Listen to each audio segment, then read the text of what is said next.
નમસ્કાર ખેડૂત મિત્રો, હું મિત ભટ્ટિયા, પ્રમુખ એગ્રો કેમિકલ, સાખોલ 4 રસ્તા ડીસા. આજે આપણે ગેનાજી કોડિયા ગામની અંદર નીતેશભાઈના ત્યાં દૂધીનું વાવેતર કરેલા પ્લોટની અંદર વિઝિટ કરવા માટે આવ્યા છીએ. આ નીતેશભાઈના પ્લોટની અંદર અઠવાડિયા પહેલાં વ્હાઇટ ફ્લાયનો ખૂબ જ ઉપદ્રવ હતો.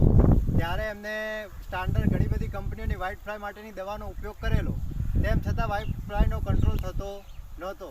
ત્યારે એમને જીવાગ્રો કંપનીનું કંપાનાનો સ્પ્રે કરે 2 દિવસ થયા છે.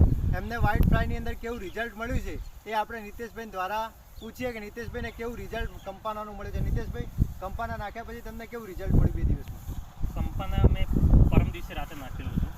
નાખ્યા પછી સારામાં સારું રિઝલ્ટ મળ્યું છે, જેમાં વ્હાઇટ ફ્લાય, લીલી મચ્છી અને સંપૂર્ણ નાશ થઈ ગયો છે. બરાબર. નહીંતર પહેલાં તો મતલબ કે અઢળક જેવું હતું અને હાલમાં એકદમ ક્લિયર જેવું જોવા મળે છે. આવું વાતાવરણ ખરાબ થયેલું છે તો પણ સારું એવું રિઝલ્ટ મળ્યું છે. તો બીજા ખેડૂત મિત્રને કહી શકીએ કે આ કંપાનાનો ઉપયોગ કોઈ પણ વ્હાઇટ ફ્લાયની અંદર, કોઈ પણ પાકની અંદર હોય તો કરી શકાય? કરાય 100% કરાય. રિઝલ્ટ સારામાં સારું છે. તો દરેક ખેડૂત મિત્રો, જીવાગ્રો કંપનીનો જો કંપાના એ વ્હાઇટ ફ્લાયનો ઉપદ્રવ હોય તો એકવાર અવશ્ય ઉપયોગ કરો અને સારામાં સારું પ્રોડક્શન અને સારામાં સારું રિઝલ્ટ મેળવો.